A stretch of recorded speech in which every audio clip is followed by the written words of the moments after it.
us. Come here, come here, come here, come here, come here, come here, come here, come here. I want you to see a freak. I want you to see a real freak. I want you to look at someone who looks just like you.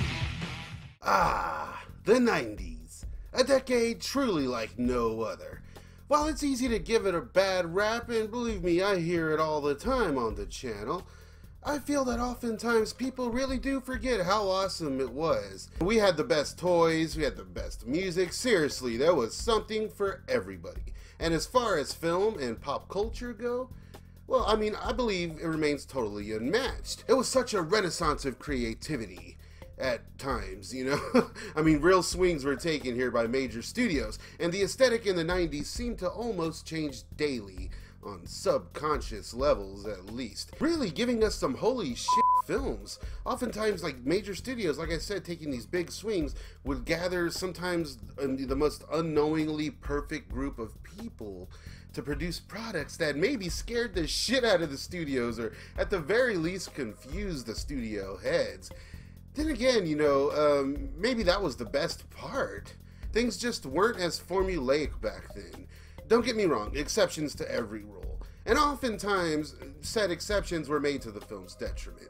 And the same, I guess, can kind of be said here. The difference here is the film itself is the exception, and we're talking about none other than Freaked. Ricky Coogan, Brat Pack Sleazebag. Elijah C. Scuggs, Freak Show Tycoon, an amateur bioengineer. When fate brought them together, Mr. Scuggs took an average Hollywood slime ball and made something out of him. 1993's Freaked tells the tale of washed-up child actor Ricky Coogan, who decides to work with the mega company EES, or Everything Except Shoes, whose morals are, let's say, questionable. And along with his bonehead buddy Ernie and environmental activist Julie, well, they soon find themselves at the mercy of a freak show tycoon, Elijah C. Scuggs, where they are transformed and paired with the rest of the hideous mutant freaks. But with the help of Ricky Coogan's superfan, the trolley Stewie, they attempt to escape and tell the world what is really happening. That's when they uncover a devious scheme. Oh, and wackiness does ensue. I mean, the film basically seems to have been excreted from the MTV generation itself. A generation I always felt was defined by these awesome claymation graphics and aesthetic.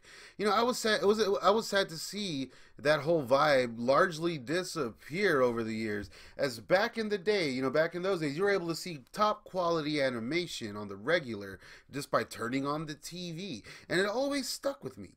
Combine that with cartoons, horror, slapstick, comedy, a top-notch team of effects maestros, and a script to defy the ages. Ooh, and let's not forget Megan Ward's fine ass, and we get one of the most unique and underrated films of the decade. The illusion is shattered. Oh no, good lord! What happened to my sleep last night? No, movie magic is... It won't come off! It won't come off! I'm Tom Stern. I'm Alex Winter. And here you are on our set of hideous mutant freaks. The journey of Freak's inception to screen is a daunting one indeed. But it all really started when three little shits were plopped into the unassuming world. Tom Stern, Tim Burns, and Alex Winter, who at the time were just a couple of dudes, a couple of hopeful creatives who hadn't really made the connection just yet. Winter would be born in London and eventually move to the States and wind up in New Jersey, where, you know, being a creative kid with aspirations to seemingly make the weirdest art of all time, that's something he pursued. And his future partner in crime, Tom Stern, was born in New York and also seemingly wanted to make the weirdest art of all time. So luckily for the two of them, they would meet at the Tisch School of Arts in New York University, where the magic moment would happen, and the two would be forever united in the bowels of bizarre video. Upon meeting in college, the two would immediately kick it off and begin collaborating on short films like Squeal of Death, which was inspired by Evil Dead 2, and Stern would even drive out to meet Sam Raimi to show him the film, which led to the duo's first, real hint at success, as they would be hired by Rob Tapert himself to write an anthology film that sadly was never produced. Stern and Winter would direct music videos for the likes of Ice Cube, Red Hot Chili Peppers, Butthole Surfers, a band who also starred in their short film Barbecue the Movie, and other bands like Extreme and even Marilyn Manson. All the music videos having the vibes and, you know, the heavy, stern winter look that was kind of in style at the time. And just previous to their music video work, Alex Winter would start landing some big roles in Hollywood, including The Lost Boys. And of course, he would reach superstardom for a moment in 1989 with the hit Bill and Ted's Excellent Adventure, where he would first meet Keanu Reeves and in turn have a lifelong friendship. All the pieces were basically in place here as far as Freaked goes, but the puzzle was completed by the film's super secret Canadian cohort Tim Burns, who seemingly wanted to make the weirdest art of all time. Tom eventually met Tim, who was working on a Jim Henson live show, and they immediately hit it off. They then went on with Winter to create the show The Idiot Box on MTV. Now, if you don't remember that show, you missed out. In 1991, the trio would go balls to the wall with The Idiot Box on MTV, who I think really took a chance here. And the whole time, like, they were basically trying to shop this movie around Hideous Mutant Freaks. We wrote it with Gibby. It was this really awesome, completely insane script. There were, like, human bongs and, like, I mean, it was just so over the top. It was just, like, the psychedelic rock and roll musical. And, we tried to get it made. There were like 3 movies that Sam Raimi and Rod Tappert, his partner, were trying to help us get made when we first got to Hollywood, and that was one of them, and we just couldn't get it made. It was so over the top. But when they landed a deal with Fox to produce the film, they basically halted anything else they were doing, and along with Tim Burns, I mean, well, they got to work on their feature film debut, Hideous Mutant Freaks. Fox studio head Joe Roth is to thank for the film, really, and, you know, for giving the guys a shot, and as he saw the potential in this very strange script. Now, Joe Roth is kind of known for getting these weird movies made, but in this case, I really think that it was the success of the Bill and Ted franchise as well that kind of got the movie greenlit, you know, which is hell yes. But at first, the only real stipulation here was to make it a PG-13 property, which means that they had to delete a lot of, you know, the more horrific elements in the script, if you will, in favor of a more cartoony tone, which again, I think it really, really works. And, you know, the film still gets pretty nasty either way. Oh, shit!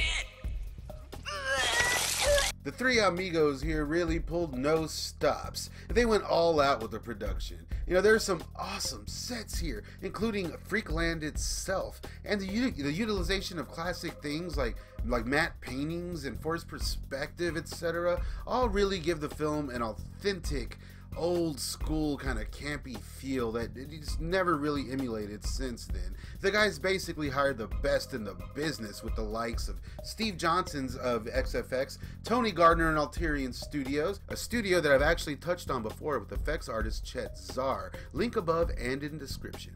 And the guys actually hired on, no bullshit, in real life for real wizards, the Chiodo brothers. And they hired on an actual real life no bullshit warlock, Screaming Mad George. And they really needed these maestros in tow, as the demands for prosthetic and claymation work here were through the roof. Winter himself taking on a heavy dose of prosthetic and animatronic work that looks so uncomfortable to be in, and he's in like at least 70% of the film. But damn, it really looks amazing, even today. Hell, especially today. It's the Oracle head. Ask him a question. Ask me a question, An answer. What is the meaning of life? The meaning of life is that it's a mystery. You can never know what anything means, and that's true. Aside from assembling the perfect effects crew, they also wrangled up one hell of a supporting cast. No way to make a movie. As the environmentalist Julie, of course, we get the fine Megan Ward in all of her 90s glory. Megan Ward was mainly known at the time as a Full Moon Pictures baby, so to speak, as she was in Full Moon's first film, Crash and Burn. Hey. Kiss this. And would return to the Full Moon universe multiple times, even after finding mainstream success with films like Encino Man, as she would appear in the Trancers franchise, and Megan Ward would appear in a lot of movies in the 90s, most of them iconic roles, you know. This really can't be understated when talking about Megan Ward. She had some real 90s classics under her belt, and I had an actual, like, heavy crush on her as a kid. Let me tell you, that Joe's Apartment poster was in my room. I cannot look at that poster without feeling ashamed. Aside from that, she was in some great flicks like PCU, and even that bizarre Amityville movie she was in is one of my favorites of the franchise. And here in Freaked, she has a demanding role, yeah, you know, and she's infused and basically halved with her polar opposite here, making her the two-headed creature kind of thing. And for the other part of that role, we had actor Michael Stoyanov. Now, you all know him, of course, from the hit TV show Blossom. Everybody knows Blossom. Everybody loves Blossom. He would have great comedic timing here, and he really seemed to get Stern and Winter's quirks. As Stoyanov would go on to write for shows like Mr. Show and the Dana Carvey Show and whatnot, and do some pretty good voice acting. He even appeared in The Dark Knight as one of the Joker's goons or some shit, and he remains active on TV until this day. As the head of EES, Everything Except Shoes, we get top-notch character actor William Sadler, who Winter would first work with on Bill and Ted's Bogus Journey. Don't overlook my bad. And of course, as the film's main protagonist and freak benefactor, Elijah C. Scuggs, the elusive Randy Quaid was hired. And he really brings that madman to life, let me tell you. He just does it so perfectly, and you can really tell he's having a great time here. Don't you miss Randy Quaid?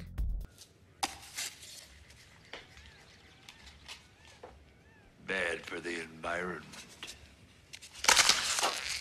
As for the freaks themselves, we get some big names, most notably one of my favorite actors, John Hawkes as Cowboy, who would go on to work with Sadler on the underrated Road Racers, and, you know, would go on to have one hell of an indie and mainstream career with roles in films like From Dusk Till Dawn, Martha Marcy May Marlene, American Gangster, and the indie hit Me, You, and Everyone We Know, Back and Forth Forever.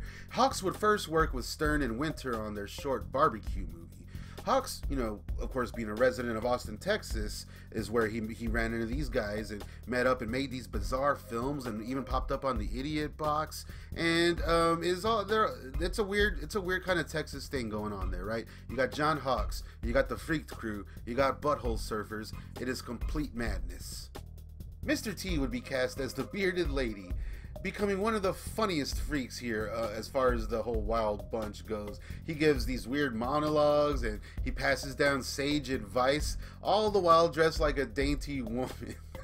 Something that gives me a chuckle every time. Also something that Mr. T himself was dissatisfied with after filming. I pity the fool. Mr. T actually took off and didn't finish filming a lot of his scenes, so a lot of times it's like stand-ins and whatnot, and they did other funny little tricks here to make up for that. Just watch the movie. And famously, Keanu Reeves appears in a literal $1 million uncredited role as Ortiz the Dog Boy. And Texas native Alex Zuckerman played Stewie Gluck, who was in a lot of the film, actually, and I didn't realize it. And in my opinion, he has some of the funniest scenes, as his transformation at the end, damn, I mean, the special effects fucking genius. Ooh, I'm shaking! The film also features actors like Deep Roy, Jeff Kahn, Morgan Fairchild, cameos from the filmmakers, and of course, Brooke Shields. But my personal favorite freaks of the entire bunch, the Rastafaris, I and I. Rastafari. Since you guys finally got me to 5,000 subscribers, I wanted to announce something a little special for you. But first, a word from our sponsors. No crock pot could ever be the dog that's hot. Bar S. The S stands for quality. A fun time for the entire bloodline. The flying gimp has been destroyed. You may return to your homes. Directly from your friends at Terror Toon Works, you can now add your very own unlicensed Please Don't Sue Us Rastafari figures, sealed to fit with the original Suncoast Freak toy line. Damn, look at this box and artwork. Top-notch stuff, and yes, the box is biodegradable.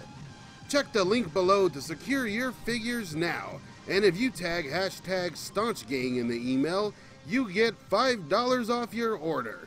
Get your Rastafari figures directly from Terror Toons Works, and check out my interview with them on the Cult Sure podcast. Links in description.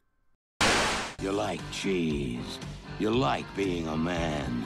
That's why you like Machismo. Real cheese for real men. Now in a handy aluminum dispenser.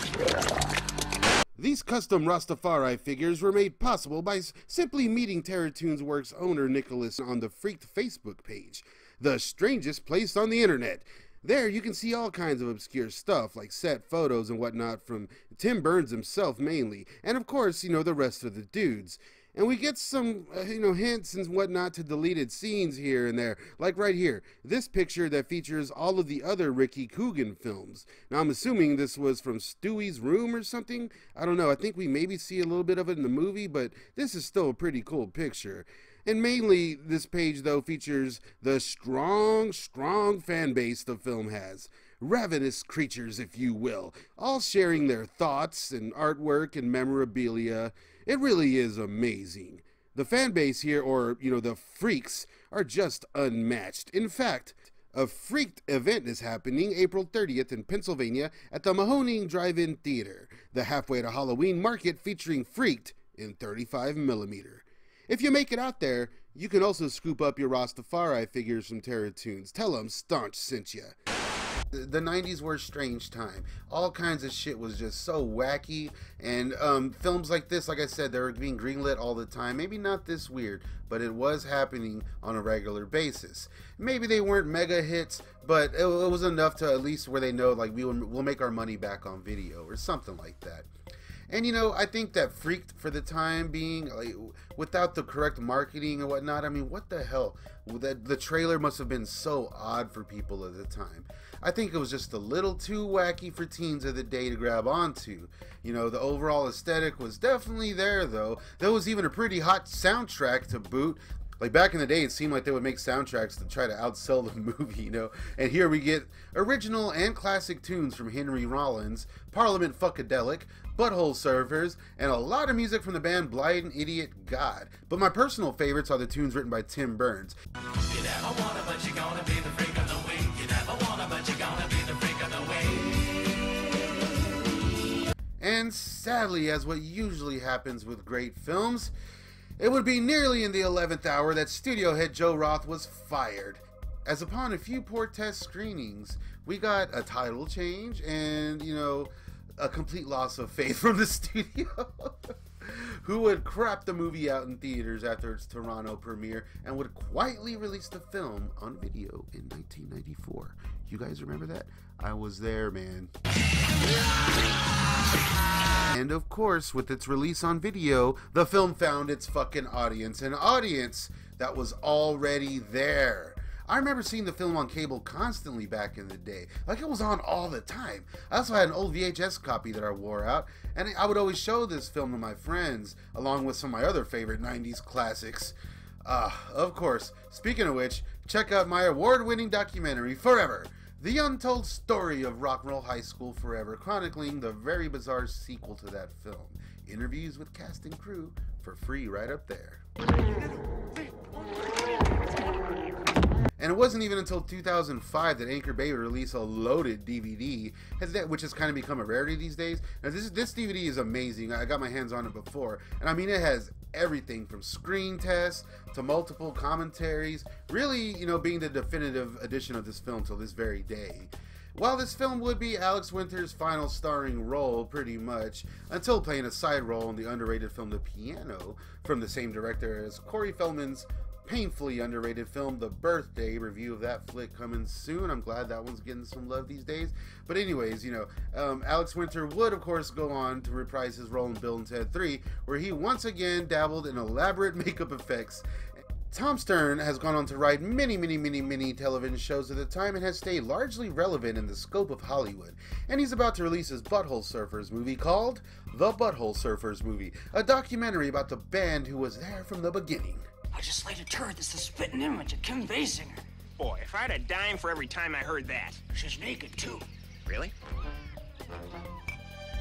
Tim Burns has a career like none other, man. Writing for shows like Clarissa Explains It All, Erie, Indiana, as well as writing the sequel American Werewolf in Paris with Tom Stern. And I really mean it. Like, these guys' resumes, they read like just comedy gold mines. You should go check out their stuff on your own. Seriously, shout out to all three of those motherfuckers. pots! The fact that Freaked actually got made is on its own a miracle. But the fact that it also still holds up after all this time and just keeps getting more and more popular, well, honestly, that's something that could have been there from the start. As studio interference and poor marketing really tanked the film, a film that again was perfect for the time and maybe the most 90s movie ever made. I mean, I kind of wish that maybe MTV Studios got into the game earlier and made this their first film rather than the magnificent Joe's Apartment. As with MTV behind it this early in the 90s, you know, considering all the big swings being taken here, I mean, damn, wouldn't that have been perfect? Again, at the time. But all that being said, here we are 30 years later. And if you're looking for the perfect 90s gross-out goofball slapstick horror MTV generation cartoonish comedy for the ages, you still don't need to look any further than Freaked.